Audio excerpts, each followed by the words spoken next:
મંગલાચરણ ચિંતા સંતાન હંતાદો યત્પાદાંબુજને નવઃ શ્રીયાનાથાન નિજાચાર્યાન પ્રણમામિ મુમુર્મુઃ યદનુગ્રહતો જંતુ સર્વદુઃખાતિગો ભવેत् તમહં સર્વદા વંદે શ્રીમદ્વલ્લભનંદનम् અજ્ઞાનતિમિરાન્ધસ્ય જ્ઞાનાഞ്જલશલાકયા ચક્ષુરુન્મીલિतं येन તસ્मै શ્રીગુરવે નમઃ નમામિ શિરસે લીલાક્ષીલાબ્ધિશાયનम् લક્ષ્મી સહસ્રલીલાવિશેષમાનં કલાનિધિम् ચતુર્ભિશ્ય ચતુર્ભિશ્ય ચતુર્ભિશ્ય ત્રિભિસ્તથા સર્વે વિરાજતે સૌ પંચદારતયે નમઃ.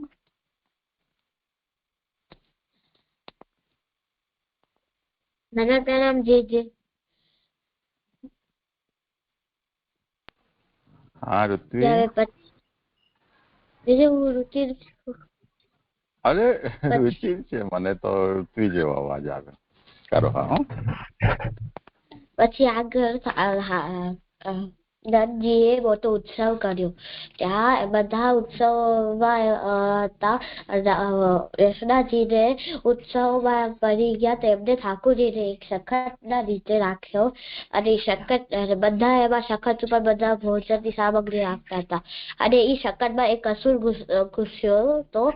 તો એમાં ઠાકોરજીએ જોયું. ઠાકોરજીએ જોરથી લત મારી સખતને. તો એ સખત તૂટ્યો અને તૂટી ગયો. એમાં જે બી સામગ્રી હતી એ પડી. તો યશોદાજીની ચિંતા થઈ કે અમે તો સખતના નીચે રાખ્યો તો ઠાકોરજીને કઈ લાગે વાગે નહીં. તો એ ભાગ્યા ને ઠાકોરજીને ત્યાંથી લીધું અને એમને રાખ્યા છે. એટલે એમને પોતા પાસે લીધા. આમાંથી એ શીખ મળે છે કે આપણે ક્યારે બી ઠાકોરજીને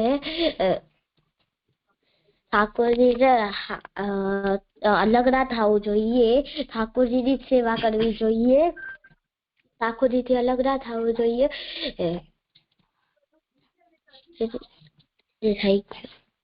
થઈ ગયું.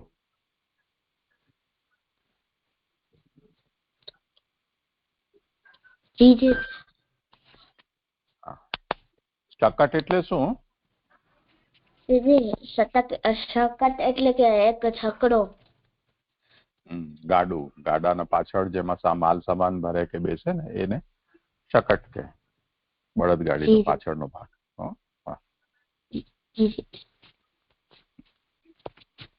પ્રણામ દીદી. હા રાશેષ. ગરુ સ્વામી નો પેલો પ્રસંગ. ગરુ સ્વામી શ્રી આચાર્યજી પાસે ગયા અને વિનંતી કરી કે આચાર્ય, મારા માતા પિતા બહિર્મુખ છે અને હું તેમને છોડીને આવ્યો છું. આપ એવી કૃપા કરો કે મારા લગ્ન પણ નથી થયા અને નાનપણથી જ વૈરાગ્યના વેશમાં છું. અને આપ એવી કૃપા કરો કે મારું મન શ્રી ઠાકોરજીની સેવામાં લાગે અને અન્ય ક્યાંય ન જાય, બીજે ક્યાંય ન ભટકે. ત્યારે શ્રી આચાર્યજીએ પોતાનું ચરણામૃત આપ્યું અને પછી ત્રિવિધ નામાવલી ગ્રંથ રચીને તેમને ભણાવ્યો. પછી શ્રી ઠાકોરજીએ લીલાનો અનુભવ પછી ગરુ સ્વામીને લીલાનો અનુભવ થવા લાગ્યો અને તે માનસી સેવામાં મગ્ન રહેતા. આનાથી ઈ શીખ મળે છે કે આપણે આપણું વધુ જોડીને ઠાકોરજી પાસે જઈએ તો ઠાકોરજી આપણે સ્વીકારે ને આપણા ઉપર પ્રસન્ન થાય. પણ આપણે કોઈ કામનાથી તેમના પાસે જઈએ તો ઠાકોરજી પ્રસન્ન થાય. આમાંથી શબ્દ છે ઠાકોરજી. ઠાકોરજી એટલે ઠાકુર એટલે માલિક. ઠાકોરજી આપણા માલિક છે, આપણે તેમના સેવક છીએ, ભક્ત છીએ. બીજો શબ્દ છે ચરણામૃત. ચરણામૃત એટલે કે જે જલ આપણા ઠાકોરજી કે ગુરુના ચરણને સ્પર્શ થઈને આવ્યો હોય તેને ચરણામૃત કહેવાય. સરસ. ને ત્રીજો શબ્દ છે આચાર્યજી. આચાર્યજી એટલે શાસ્ત્રને વાંચે, પોતાના જીવનમાં લઈએ અને પોતાના શિષ્યોને શીખવાડે. તેને આચાર્યજી કહેવાય. સુંદર. એ થઈ ગયું. થઈ ગયું. પ્રણામ થઈ છે તેથી કીર્તન કરું. હા ભક્તિ કરો. ગાયો ના ગોપાલ માના ગાયો નાની વાલી રાજ પાયો ના પ્રસાદ સાધુ મંડલી में जाय के गायो ना जाना बिना कुंजन में रहो ना शरण जाय विठ्ठलेश्वराय के गायो गोपाल गायो नानी वाली राज श्रीनाथजी को छक्यो नवीनी जगदी सिंगापुर पायो राही शीशमुराय दास तो राजा पुराई जीवा वायो नवायो कछुआय के गायो गोपाल मन लायो रानी वाली राज पायो ना प्रसाद साधु मंडली में जाय के. થઈ ગયું. થઈ ગયું. સરસ. હો ચલો હવે આપણે કરીએ. કાલનું કરો આવર્તન. ઠીક છે. કાલના શ્લોકમાં એવું જોયું હતું કે જે સંસારાવેશ દુષ્ટ ઇન્દ્રિયોના હિતને માટે ભૂમના ઈશ એટલે કે વિરાટ પુરુષના ઈશ શ્રી કૃષ્ણને વિશે સર્વ વસ્તુ યોજવી. તો એમાં એવું જોયું હતું કે જેમ આગળના શ્લોકમાં જોયું કે ભગવાને જેમનો હાથ પકડી રાખ્યો છે તે લોકો આનંદ અનુભવી રહ્યા છે અને જેમને છોડી દીધા છે તે લોકો સંસારમાં ડૂબી રહ્યા છે. તો હવે અહીંયા જે વ્યક્તિની વાત કહેવામાં આવી છે એ વ્યક્તિ શ્રવણ કીર્તન સ્મરણમાં એમની એવી રુચિ હોય, એમને એ આનંદ અનુભવતા હોય અને એમની અભિલાષા હોય કે એમને ઓર દ્રઢ આસક્તિ, પ્રબળ આસક્તિ થાય અને સંસારમાં પણ એની આસક્તિ થાય, સંસારમાંથી એમની આસક્તિ છૂટે અને પ્રભુમાં એમની આસક્તિ લાગે એવી એમની અભિલાષા હોય. તો એના માટે એમને શું કરવું જોઈએ એવો એમને થાય. તો એમાં એમ કહ્યું છે કે જે મહાપ્રભુજીએ કહ્યું છે કે ઇન્દ્રિયો છે એ જડ છે. તો એને અનેક જન્મનો પ્રભાવ એના પર થયો હશે. તો એના સંસ્કારો લઈને એટલે કે અનેક જન્મના સંસ્કારો એનામાં હશે તો એના અફેક્ટ થાય છે ઇન્દ્રિયો પર આ બધા સંસ્કારો ને બધું. તો એના કારણે એનામાં સંસાર આવેશ થઈ જાય છે. તો એ દુષ્ટ થયેલી છે. તો જેમ લોખંડ છે એ તો એટલો હાર્ડ છે એટલે એ જડ છે. એને આમ નોર્મલ પ્રેશર નાખીએ તો એ ન મોડાય, પણ એનામાં જેટલું પ્રેશર એની જરૂરત છે એને મોડવા માટે એટલો નાખીએ તો મોડાઈ જાય. તો એવી જ રીતે આપણે આને સમજવું જોઈએ કે ઇન્દ્રિયો છે એ જડ છે, પણ એના પર આવી રીતે અનેક જન્મોના જે પ્રભાવ છે, એનો પ્રેશર છે, એવા જે સંસ્કારો એનામાં અનેક જન્મો લીધા છે તો એટલા બધા સંસ્કાર થયા છે તો એનામાં એનો આવેશ ને બધું આવે છે. તો એનાથી દુષ્ટ થયેલી છે. તો ઇન્દ્રિયોની સ્વાભાવિક પ્રવૃત્તિ વિષયો ઉપર છે, તો પ્રભુ પર નહીં. તો જે ઇન્દ્રિયો પ્રભુથી વિમુખ છે તેને પ્રભુ તરફ વાળવી હોય તો એના માટે ખૂબ બહુ વધારે આમ કોશિશ કરવી પડે છે, બહુ વધારે પ્રયત્ન કરવા પડે છે. તો એ મહાપ્રભુજી કહે છે કે જેમને આવી અભિલાષા હોય કે એમનો સંસાર આસક્તિથી મન છૂટે અને પ્રભુમાં લાગે તો એ એકદમ ઉત્તમ એ સારી વાત છે. અને એના માટે મહાપ્રભુજી ઉપાય બતાવ્યા છે કે જ્યાં જ્યાં એનું મન છે, જ્યાં એની ઇન્દ્રિયો લાગેલી છે ત્યાંથી એનું કામ જે કામ એને કરવો છે એ પૂરો કરીને પ્રભુમાં એ લગાડ લે, અથવા ત્યાં એનું મન છોડાવીને અહીંયા પ્રભુમાં આસક્ત કરે. તો તો જ્યાં જ્યાં આપણે જ્યાં પણ જઈએ ત્યાં આપણી ઇન્દ્રિયો પણ જાય છે. અને જે વસ્તુના કોન્ટેક્ટમાં આપણે આવીએ, જે વ્યક્તિ કે સંબંધના કોન્ટેક્ટમાં આવીએ ત્યાં આપણી ઇન્દ્રિયો પણ એના કોન્ટેક્ટમાં આવે છે, જેનાથી બધી વસ્તુમાં આસક્ત ઇન્દ્રિયો થઈ જાય છે. તો ઇન્દ્રિયોનો સ્વભાવ પણ વિષયગામી છે, એટલે કે વિષય તરફ જે એટ્રેક્ટ થઈ જાય જલ્દીથી, ટુવર્ડ્સ વિષય પાસે જલ્દી કેપ્ચર કરી લે છે. તો તેથી આચાર્યજી કહે છે કે ઇન્દ્રિયોની અંદર સંસારનો આવેશ આવે છે. તો ઇન્દ્રિયો તો જડ છે, તો તે પોતાનો જે હિત છે તે નથી કરી શકતી. તો અને શ્રી કૃષ્ણ પરમાનંદ છે એ આનંદથી ભરાયેલા છે. તો જે સંસાર આવેશ છે એ તો એટલે જે ઇન્દ્રિયોનો હિત છે એ તો પ્રભુમાં લાગે એ જ છે, પણ એ પોતાનો જે હિત છે એ પોતાની રીતે નથી કરી શકતી. જેમ પેટ છે કે એવું હોય કે આપણને જે વસ્તુ હોય એ જીભને ભાવે એ પેટને ન ભાવે, અને જે પેટને ભાવે એ જીભને ન ભાવે. પણ જે પેટ માટે જે હિતકારી વસ્તુ છે, જેના શરીર માટે હિતકારી વસ્તુ છે એ તો જે પેટને ભાવે એ જ છે. એટલે કે જે નોર્મલ જે વસ્તુ છે, એટલે જે સામાન્ય રીતે ન ભાવતી હોય, એકદમ સાદગીનો જે ખાવાનું હોય, નીમડો કે એવું બધું, તો એ બધું આપણી જીભને ના ભાવે. પણ અગર આપણે એ ના લઈએ તો એ આપણા શરીર માટે તો નુકસાનકારી છે. તો આપણું શરીર છે એ તો જડ છે, તો એને એ તો જડ છે, પણ એના હિત માટે આ વસ્તુ જરૂરી છે, આવી સાદગી ને બધી વસ્તુ. તો એવી જ રીતે આને આપણે સમજવું જોઈએ. તો સંસારના આવેશથી દુષ્ટ થયેલી ઇન્દ્રિયોને તેનો સાચો હિત શ્રી કૃષ્ણમાં છે. પૂર્ણ આનંદ રૂપ ભગવાન શ્રી કૃષ્ણમાં મન લાગશે, ઇન્દ્રિયો લાગશે ત્યારે એનો વિનિયોગ થશે, ત્યારે જ જે સંસારનો જેનો આવેશ છે એનો છૂટશે. અને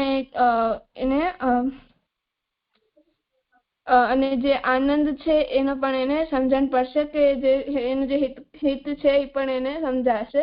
તો ઇન્દ્રિયોને સમજાઈ જશે તો તે પછી બીજી પ્રવૃત્તિમાં પાછળ ફરીને નહીં જોઈએ, એટલે બીજી પ્રવૃત્તિમાં એનું મન નહીં લાગે. અગર એને એમ થઈ જશે કે હા, શ્રી કૃષ્ણ રૂપી જે આનંદ છે, પૂર્ણાનંદ પ્રભુનો જે પૂર્ણાનંદ રૂપ છે એનામાં જ એનો હિત છે, એમના વિનિયોગમાં થવું, તો તે બીજી કોઈ વસ્તુમાં નહીં જાય. એટલે આમાં મહાપ્રભુજી આમ સમજાવે છે કે ઇન્દ્રિયોનો મન જે ઇન્દ્રિયો છે એ જડ છે, એટલે પોતાની રીતે તો આમ પોતાને નહીં વાળી શકે, એને આમ ફરજ પાડવી પડશે. એટલે જેમ આપણે કઈ લખતા ન હોઈએ કે કઈ કરીએ નહીં તો આપણને લોશે કે આપણે ખીજાય બધા, યા તો પછી આમ ગુસ્સો કરે, જેનાથી આપણે કરીએ. અથવા કે ગાય ભેંસ હોય એ લોકોને આમ સોટીથી મારે. તો એવી રીતે ઇન્દ્રિયો છે એ પોતાની રીતે નથી વર્તી, એમને ફરજ પાડવી પડે છે. તો એવું ફરજ પાડવાથી પ્રભુમાં એમનું મન લાગે છે. તો એવું કરવાથી ઇન્દ્રિયોનો જે સંસાર આવેશ છે એ છૂટે છે, અને ભગવદ આવેશ એમનામાં થાય છે. જે એવું સમજાયું હતું. સુંદર. કોઈને કઈ કહેવું છે, પૂછવું છે?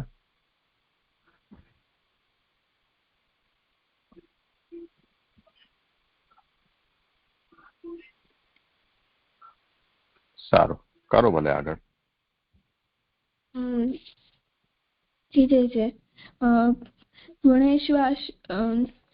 ગુણેશ્વાવિષ્ટચિત્તાનાં સર્વદા મુરવૈણિનઃ સંસાર વિરહ ક્લેશૌ ન સ્યાતામ હરિવત સુખમ તદા ભવેદ દયાલુત્વમ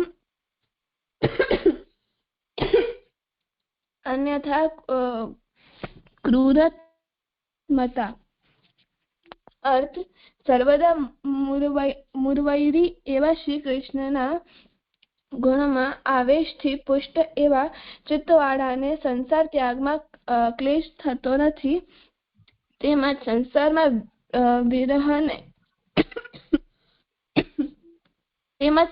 વિરહને લીધે ક્લેશ થતો નથી, પણ હરિવત સુખ થાય છે. ત્યારે આમ થાય છે ત્યારે દયાળુપણું થાય છે. બીજી રીતે તો ક્રૂરતા મનાય છે. તે જે મને આમાં એવું સમજાય છે કે જે લોકોનો જેમાં અને આગળના શ્લોકમાં કહ્યું કે તમને મન એટલે કે જેમને આસક્તિ દ્રઢ કરવી હોય એને એમનો મન ઇન્દ્રિયોને પ્રભુ વિષયમાં લગાડવું જોઈએ, તો એમને બીજા વિષયોથી એમનું મન છૂટી જશે. તો તો અગર જે વ્યક્તિ છે એવી રીતે ઇન્દ્રિયોને પ્રભુમાં લગાડી દે તો એનો જે સંસારમાં જે ક્લેશ ને બધું થાય છે એ બધું એનો છૂટી જશે, અને સંસારમાં એને જે વિરહ થાય છે એટલે એ પણ નહીં થાય, અને એ ભગવાનમાં એનું મન લાગી જશે, એને સુખ થશે, એને આનંદનો અનુભવ થશે. તે જે મને આટલું જ સમજાય છે.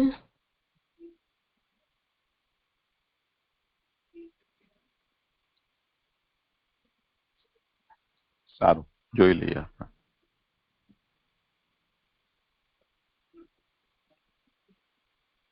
એક તો જો આપણને શ્લોકના ઉપરનો ઉપક્રમ વાંચ્યો હોય,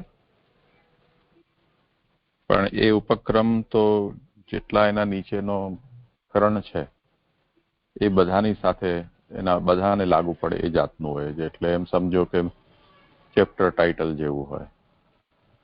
પછી નાના જે પણ શ્લોક આવે છે કે વાક્યો આવે છે એ ચેપ્ટરના પેરેગ્રાફ હોય છે. એટલે પેરેગ્રાફની ટાઇટલિંગ જેવી રીતે થાય એવી રીતે અહીંયા પણ શ્લોકના ઉપર કંઈ ને કંઈ એનું કનેક્ટર હોય. કેમ કે ભલે શ્લોકની સંખ્યા પ્રમાણે 1, 2, 3, 4 એમ શ્લોક વધતા જાય, પરંતુ સબ્જેક્ટ તો કન્ટિન્યુ રહેતો હોય છે.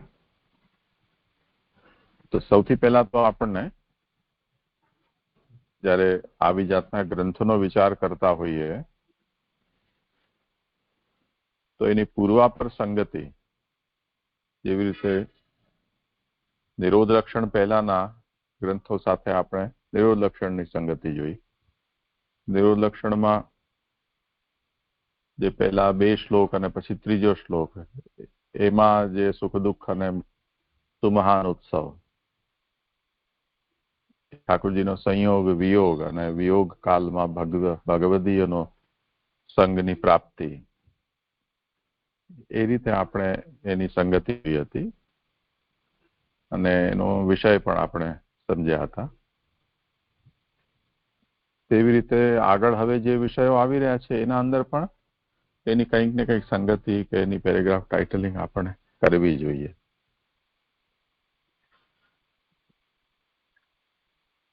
તો જેમ આગળ શ્રી મહાપ્રભુજીએ એમ આજ્ઞા કરી કે અહમ નિરુદ્ધો રોધેન નિરોધ પદવિંગત નિરુદ્ધાનાંતો રોધાય નિરોધમ વર્ણયામિ તે. નિરોધ શું વસ્તુ છે એનું નિરૂપણ કર્યા પછી હવે શ્રી મહાપ્રભુજી આપણા માટે, આપણા જેવા જે કલીના જીવો છે, ભક્તિ માર્ગમાં આવેલા છે, મહાપ્રભુજીના અનુગામી છે, એમના માટે હવે નિરોધનું વર્ણન કરે છે. તે નિરોધના સાધન કે ઉપાયનું વર્ણન. એટલે પ્રભુ આસક્તિ આપણને કેવી રીતે થાય કે જેથી આપણને પ્રપંચ ભૂલાઈ જાય, એવી આસક્તિ કે જે આસક્તિના બલથી પ્રપંચની વિસ્મૃતિ થઈ જાય, એનો ઉપાય હવે અહીંયા બતાવી રહ્યા છે. તો નિરોધમ વર્ણયામિ તે. એમાં સૌથી ઉપાય પહેલો શું બતાવ્યો કે સંસારાશ દુષ્ટાનામ ઇન્દ્રિયાણામ હિતાય વૈ કૃષ્ણસ્ય સર્વ વસ્તુની ભૂમ્નઃ ઈશસ્ય યોજયેત. કે આપણી ઇન્દ્રિયો જે સંસારના આવેશથી દુષ્ટ થયેલી છે એના હિત માટે ભૂમા શ્રી કૃષ્ણમાં એને જોડવી.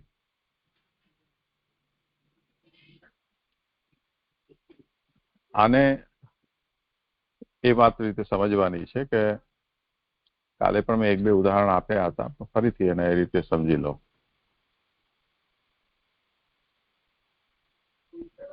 કે ઇન્દ્રિયના જે દોષ છે કે સંસાર આવેશથી થયો દોષ જે ઇન્દ્રિયોમાં આવેલો છે એ દોષ પૂર્વજન્મનો પણ હોઈ શકે, વર્તમાનનો પણ હોઈ શકે. જે પણ હોય, આપણે આત્મનિવેદન કર્યું તો બ્રહ્મ સંબંધ કરનાર સર્વેશામ દેહ જીવ સર્વ દોષ નિવૃત્તિ દોષા પંચવિધા સ્મૃતા.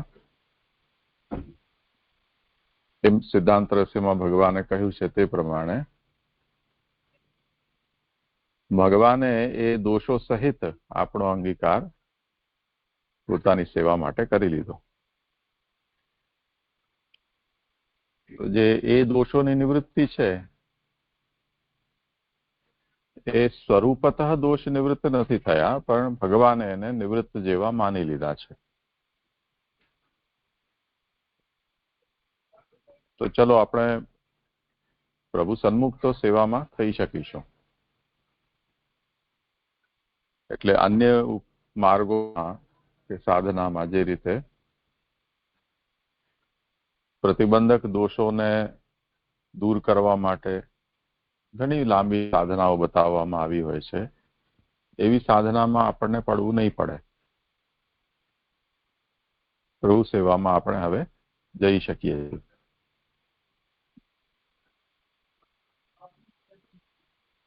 પણ એનો અર્થ એવો તો નથી કે દોષો નષ્ટ થઈ ગયા. તો એ દોષોનો પ્રભાવ જ્યારે ત્યારે પ્રકટ થાય જ છે.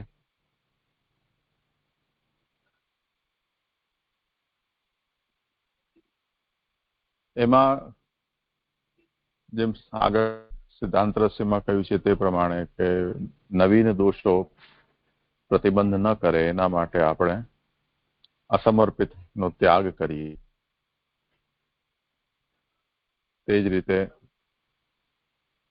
આપણા ભીતર ભગવત સેવા યોગ્યતા બદલી રહે એના માટે સમર્પિત વસ્તુથી જ આપણે આપણું જીવનના બધા વ્યવહાર લૌકિક વૈદિક કરીએ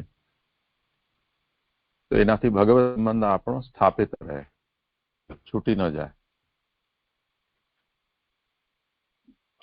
એ બધો લાભ આમાં છે અને એ બધું આપણે તો એનાથી ઘણા બધા પ્રતિબંધો કે વિઘ્ન દોષ છે એનાથી બચી શકીએ છીએ. પણ આપણા બધાનો એ અનુભવ છે કે જે કંઈ પણ દોષોનું નિવારણ 5 પંચવિધ દોષ તરીકે કહેલા છે એનું નિવારણ પ્રભુ તરફથી થયેલું હોવા છતાં પણ એનો પ્રભાવ તો આપણા જીવનમાં પડે જ છે. ભલે સેવામાં આપણે અયોગ્ય સિદ્ધ નથી થતા.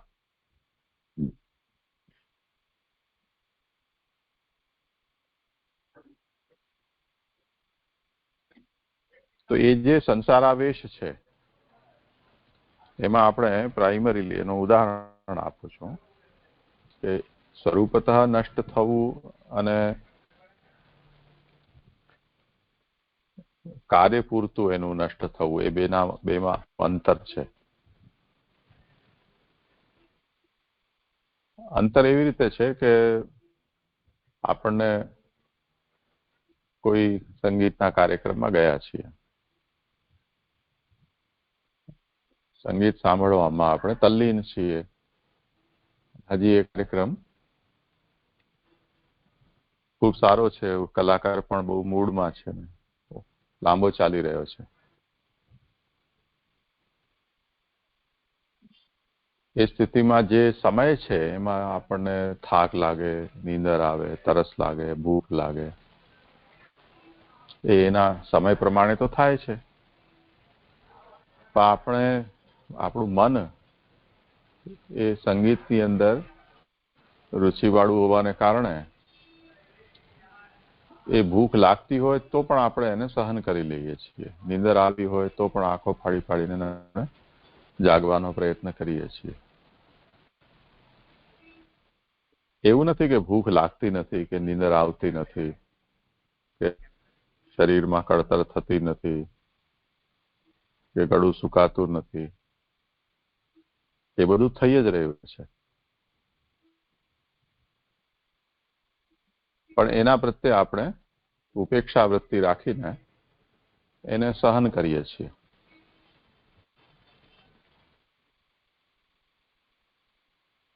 તો લાગે તે છતાં પણ, આ બધું થતું હોવા છતાં પણ એની ઉપેક્ષા કરવી કોઈ ઉત્તમ કાર્ય માટે.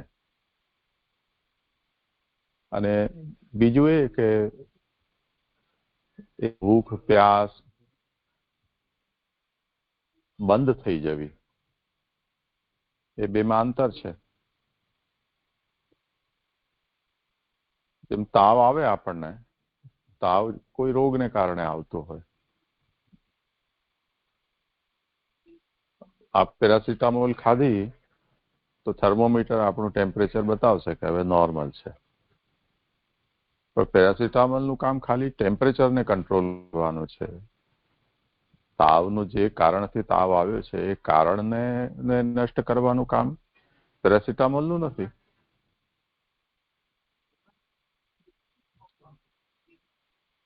તો જે કઈ રોગ છે એના પ્રભાવને અમુક દવાઓ નષ્ટ કરે છે, રોગને નષ્ટ નથી કરતી. તો રોગનું નષ્ટ થવું એ જુદી વસ્તુ છે, અને રોગના પ્રભાવને ઓછું કરી નાખવું કે દબાવી દેવું એ બી વસ્તુ છે.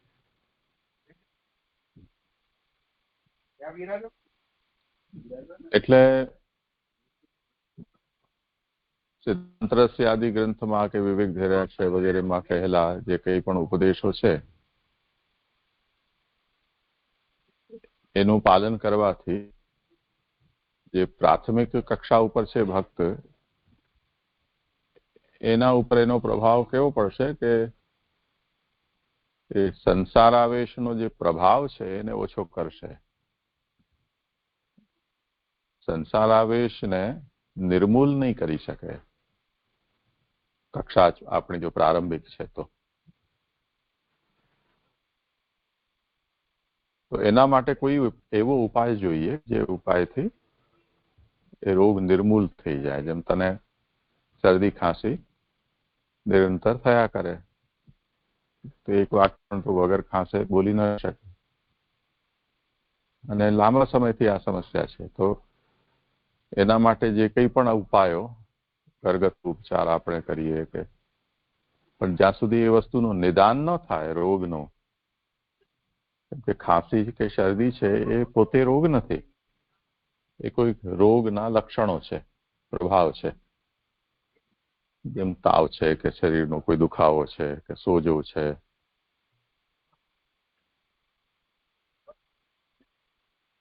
કારણ તો કંઈક બીજું છે.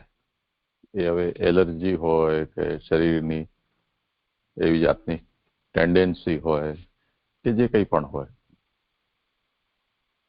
તો જ્યાં સુધી એનો ઉપાય ન કરવામાં આવે ત્યાં સુધી અત્યારે જે ટ્રીટમેન્ટ આપણે કરતા હોઈએ એ બધી મેડિકલની ભાષામાં એને સિમ્પ્ટોમેટિક ટ્રીટમેન્ટ કહેવાય. એટલે દુખાવો થયો તો દુખાવો બંધ કરવાની ગોળી ખાઈ દો, તાવ આવ્યો તો તાવ ઉતારવાની ગોળી ખાઈ દો, ઝાડા થઈ ગયા તો ઝાડા બંધ કરવાની કરી દો, ઉલટી આવી તો ઉલટી બંધ કરવાની, બળતરા થાય તો એનું કરી દો, એસિડિટી થાય તો એને શાંત કરવાનું. આ બધા સિમ્પ્ટોમેટિક, આ બધી જ વસ્તુઓ સિમ્ટમ છે કોઈને કોઈ રોગના, મૂળ રોગ નથી આ બધી વસ્તુઓ. લાંબા સમય સુધી એને દરકાર ન કરીએ તો એ જ રોગનું પણ રૂપ ધારણ કરી લે, પણ એનું કારણ તો કંઈક બીજું છે.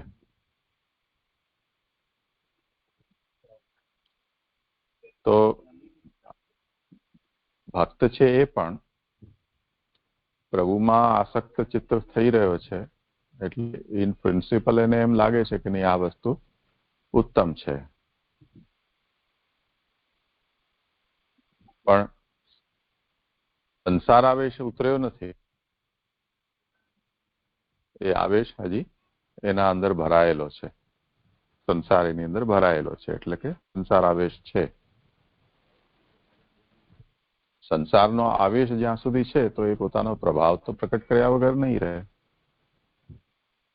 બહુ તો કેટલું થાય કે જેમ આપણને કોઈ પરિવારમાં કોઈ વ્યક્તિ પર ક્રોધ આવ્યો, તે વખતે આપણે ઠાકોરજીના સન્મુખ બેઠા છીએ તો આપણને એમ શીખવવામાં આવ્યું છે કે ઠાકોરજી સન્મુખ ક્રોધ ન કરવો જોઈએ. તો ક્રોધને દબાવીને ને બેઠા રહીએ, ઊંચી ઊંચી શ્વાસ લેતા રહીએ, આંખો ફાડીને ને ડરાવવાનો અભિનય કરીએ. અંદર તો ઓલું ઉકળે જ છે. પછી જેવા આપણે ટેરો લીધો કે બહાર બીજા રૂમમાં આવ્યા, પછી એ ક્રોધ નો વિસ્ફોટ થાય. તે જ રીતે ભૂખ, તરસ વગેરે જેટલા પણ આપણા જે દેહ ધર્મો છે, તે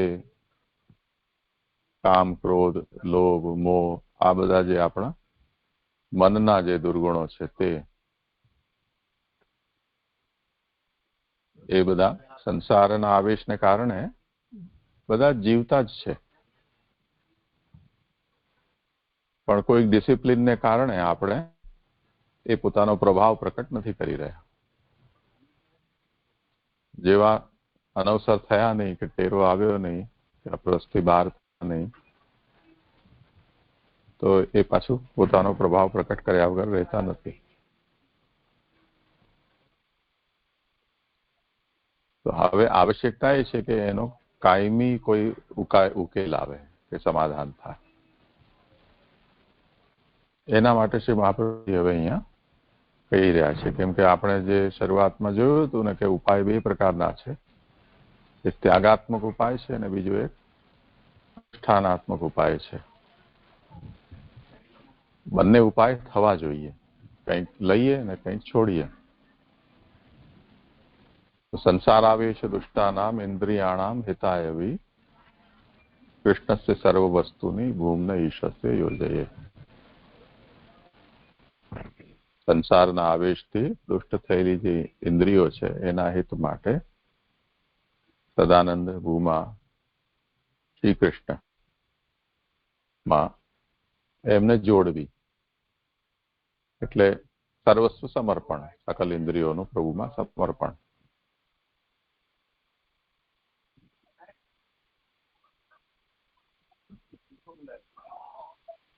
એ યોજન કરવાથી,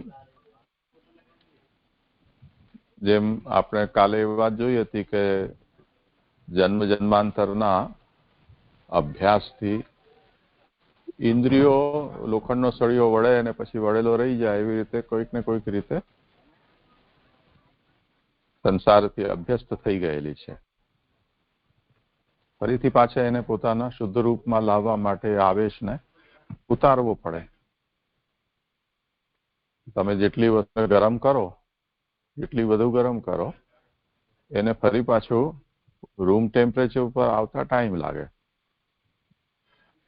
એટલો ટાઈમ લાગે જેટલું વધારે આપણે એને ગરમ કરીએ, એમ આને પણ એટલો સમય લાગે. હવે અનંત જન્મોની જે ઇમ્પ્રેશન આપણા ઇન્દ્રિયો ઉપર પડેલી છે, એને ફરીથી પાછી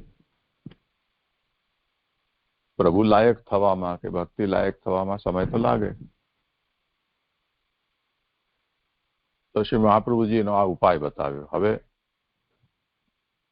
એના પછી આજે જે આપણે શ્લોક જોયો, એમાં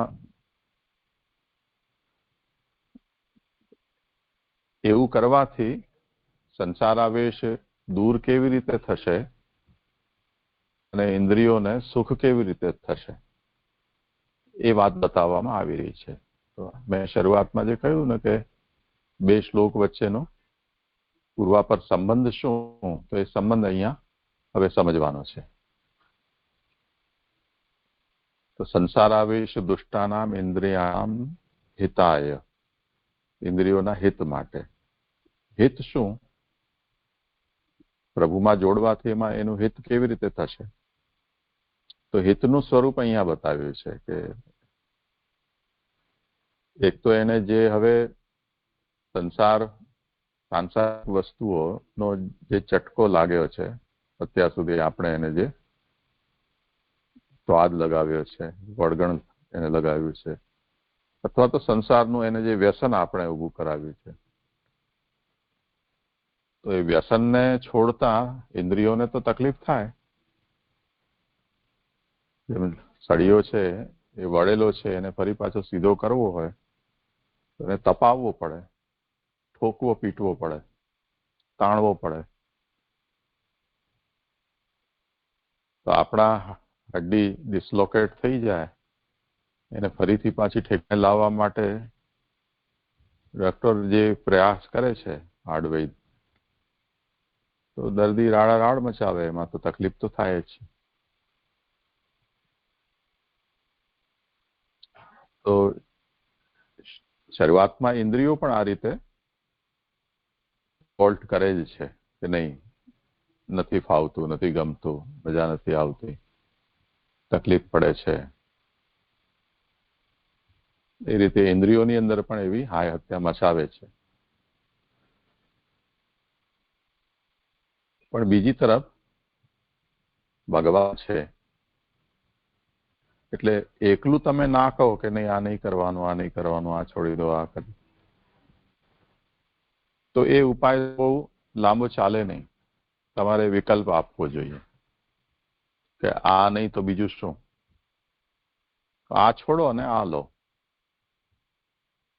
નાના બચ્ચાના કોઈ એવી વસ્તુથી રમતો હોય કે જે એના માટે નુકસાનકારક હોય, એ એના હાથમાંથી આપણે લઈ લઈએ તો હલ્લા મચાવે, એને દુઃખ થાય, એને અપમાનિત થવાનું પણ લાગે.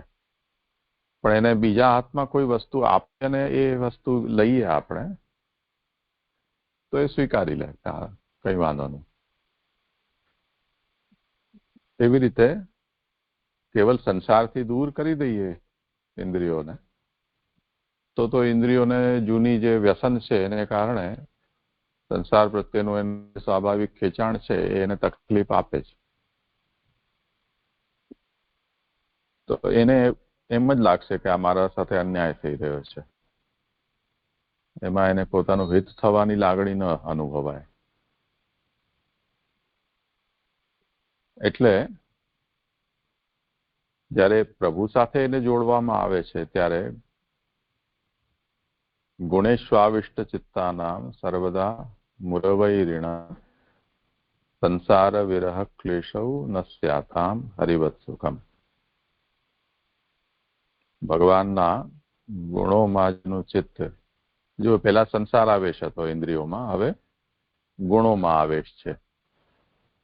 તો ગુણેશુ આવિષ્ટ ચિત્તાનામ, ચિત્ત જેનું ભગવાનના ગુણોમાં આવિષ્ટ થયું છે, એ પણ જ્યારે ત્યારે નહીં, સર્વદા આવિષ્ટ છે. કેમ કે થોડી પણ નવરું પડે તો તકલીફ કરે. જેમ બાળકને તમે જો સતત પ્રવૃત્તિમાં ન રાખો તો એને પાછું મા બાપની યાદ આવે ને હલ્લા મચાવે. એમ આપણી આંતરબાહ્ય ઇન્દ્રિયો છે કે જ્ઞાન કર્મેન્દ્રિયો છે, અંતઃકરણ છે, એને જો સર્વદા મુરવૈરીના ગુણોમાં જો લગાવવામાં આવે, ચિત્તને એમાં સતત લગાવવામાં આવે તો સંસાર વિરહ ક્લેશૌ ન સ્યાતામ. સંસારના નો વિરહ એટલે આ સંસાર મારો છોડાવી દીધો, છૂટી ગયો, તો એ સંસારનો વિરહ અને સંસારના વિરહથી પેદા થતો ક્લેશ એને નથી થતા, અને એના સ્થાને એને હરિવત સુખમ, એને સુખ થાય છે. તો આમાં સંસાર વિરહ અને સંસાર વિરહજન્ય ક્લેશ, આ બે વાતને અલગ સમજવી છે ધ્યાનથી. સંસારનો વિરહનો મતલબ બાળકના હાથમાંથી કંઈક આપણે ખૂંચવી લીધું. ખૂંચવ્યું એટલે એનો વિરહ થયો. એને વિરહ થયો એટલે વિરહજન્ય ક્લેશ થાય, એટલે પછી ભેંકડો તાળે. તો સંસારનો વિરહ એક વસ્તુ છે અને વિરહજન્ય ક્લેશ એ બીજી વસ્તુ છે.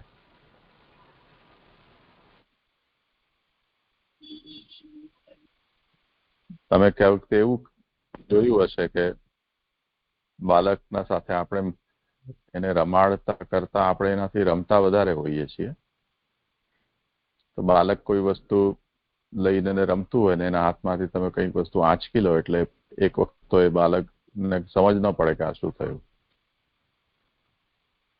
પછી એ જરાક મોઢું બગાડીને એને રડવા લાગે અને આપણે એને વસ્તુ પાછી આપી દઈએ, એ પાછો રમવા લાગી જાય.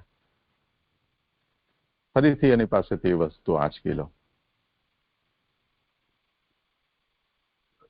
તો હવે એનો જે વેઇટિંગ પીરિયડ છે રડવા માટેનો એ થોડો લાંબો થઈ જાય.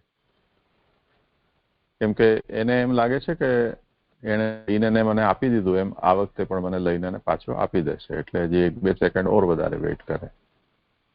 જો આપણે એની જે એક્સપેક્ટેડ ટાઈમલાઈન હોય એમાં આપણે એને પાછું ન આપી દઈએ તો એનું મોઢું બગડવા લાગે. એટલે વિરહની એને અનુભૂતિ થતી હોય છે. હવે જો આપણે આપલે એમ નિરંતર કર્યા કરીએ તો પછી એને એમ લાગે કે આ મારા સાથે રમત રમી રહ્યા, તો એ રમવાનો આનંદ લે જ્યાં સુધી એ રમતમાં એને મજા આવતી હશે ત્યાં સુધી. પછી એનો ભેંકડો પાછો તાણવાનું શરૂ થઈ જાય કે કેમ એમ કરો છો, મને આ રમવું છે, આનાથી મારા હાથમાં જ રહેવી જોઈએ વસ્તુ. તો આપલેથી પણ થોડી આસક્તિ શિથિલ થઈ, એની થોડો અભ્યાસ પણ બન્યો. હજી જૂનું વ્યસન છે એનું છૂટતું નથી, તો એને ક્લેશ પેદા કરે છે. પણ એના સ્થાને એને જો હાથમાં એને વસ્તુ લઈ આંચકી લીધી, પીઠ પાછળ આપણે મુઠ્ઠીમાં બંધ રાખીને વસ્તુ છુપાવી દઈએ અને એમ કહીએ કે જો કાગડો લઈ ગયો કે ચકલી લઈ ગઈ એમ. તો હવે એને વસ્તુ દેખાતી બંધ થઈ જાય તો એને એના મનને મનાવવા માટેનું એક કારણ છે, એક બહાનું છે કે ચલો વસ્તુ મારા સામે જે વ્યક્તિ છે એની પાસે નથી, એણે ખૂંચવી નથી લીધી, પણ ચકલી કે કાગડો કોઈ લઈ ગયું છે, તો હવે નથી રહી.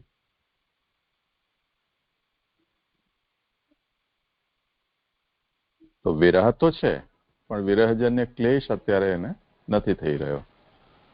એ તો કાગડો લઈ ગયો, તો કાગડો લઈ જાય એમાં તો કોઈ શું કરી શકે? આપણી તો પાંખો છે નહીં કે આપણે ઉડીને એને લાવી શકીએ. એટલે જે આ વાતને સમજી શકે એ ઉંમરનું બાળક હોય તો એ વાત છે. બધા સામે આ રમત કામ નથી લાગતી. કદાચ નાનો બાળક હોય અને તત્કાલ આપણે એ વસ્તુના સ્થાને કોઈક બીજી વસ્તુ એને પકડાવી દઈએ તો પાછો પ્રસન્ન થઈને એની સાથે રમવા લાગી જાય. તો સંસારનો વિરહ એનો તો અનુભવ થશે જ, ઘણો લાંબા સમય સુધી થશે. જે વસ્તુને આપણે છોડીશું એની સ્મૃતિ તો આપણને રહે જ છે. પણ આપણું મન એવી રીતે જ બનેલું છે જીવવા માટે, સ્વસ્થતાથી જીવવા માટે, પ્રસન્નતા માટે, કે બહુ એબનોર્મલ વ્યક્તિ હોય તો જ એ લાંબા સમય સુધી હાય હત્યા કરે, બાકી નહીં તો મોટામાં મોટા દુઃખ છે એને પણ આપણે સમયની સાથે એ દુઃખની અનુભૂતિ બંધ થઈ જતી હોય છે અને માણસ સામાન્ય જીવન જીવતું થઈ જાય છે. તો દુઃખના અવસર ઉપર એમ લાગે કે હવે તો આ જીવી જ નહીં શકે, પણ એવું બહુ અપવાદ રૂપે થતું હોય છે.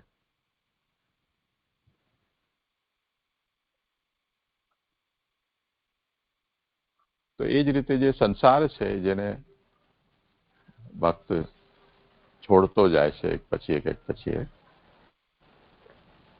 એનો વિરહ તો થશે, જે વસ્તુ છોડશું એનો વિરહ તો થશે, પણ વિરહજન્ય દુઃખ નહીં થાય, કેમ કે મુરવૈરીના ગુણોમાં એનું સર્વદા ચિત્ત આવિષ્ટ છે. તો ખાલી નહીં હોય એનું ચિત્ત તો એને હરિવત સુખ થશે, સંસાર વિરહ ક્લેશ નહીં થાય. પણ જો ખાલી રહ્યું થોડી વાર પણ તો ફરી પાછી એની જૂની યાદ તાજી થઈ જશે. એટલે ગુણેશ્વાવિષ્ટ ચિત્તાના એના પહેલાના શ્લોકમાં જે કહ્યું કે સંસારાવેશ દુષ્ટાનામ ઇન્દ્રિયાણામ હિતાય વૈ, સંસારના આવેશથી દુષ્ટ થયેલી ઇન્દ્રિયોના હિત માટે એને ભગવાનમાં જોડવી. ઇન્દ્રિયોને જોડવું એ તનુવિત્તજા સેવા છે, અથવા નવદા ભક્તિના શબ્દમાં કહો તો અર્ચન, વંદન, હાસ્ય, સખ્ય, આત્મનિવેદન વગેરે જે ભક્તિના પ્રકારો છે તે છે. ભક્તિવર્ધિનીના શબ્દમાં કહીએ તો બીજા પ્રકારસ્તુ ગૃહે સ્થિત્વા સ્વધર્મતઃ, એ પ્રકાર છે. અને ગુણેશ્વાવિષ્ટ ચિત્તાનામ સર્વદા મુરવૈરીણા સંસાર વિરહ ક્લેશો ન સ્યાતામ હરિવત સુખમ ભવતિ, એ જે ભક્તિવર્ધિની ગ્રંથમાં વ્યાવૃત્તોપી હરૌ ચિત્તમ શ્રવણાદૌ ન્યસેત સદા, એ કહેલું જે શ્રવણ કીર્તન સ્મરણ અથવા સેવાયામ વા કથાયામ વા, એમાં જે કથા શબ્દ કયો છે તે છે. સિદ્ધાંત મુક્તાવલીના શબ્દોમાં કહીએ તો ચેતસ્તત્પ્રવણમ, તો પ્રવણતા ચિત્તની. તો એવું કરવાથી ચિત્તમાં ભગવદ આવેશ થાય છે, ઇન્દ્રિયોમાં ભગવદ આવેશ થાય છે, અને જેવી રીતે ભગવાન સદા સુખમાં બિરાજે છે એવી રીતે આપણા ઇન્દ્રિય ચિત્ત દેહ ઇત્યાદિ જે પ્રભુને સમર્પિત છે, પ્રભુમાં લાગેલું છે, એને પણ સર્વદા સુખ જ થાય છે. પછી સંસારના વિરહજન્ય કોઈ ક્લેશ એને થતો નથી. આ વાત અહીંયા સમજવાની છે. ભક્તિ સમજાયું? જી જી. સારું, અહીંયા વિરામ રાખીએ.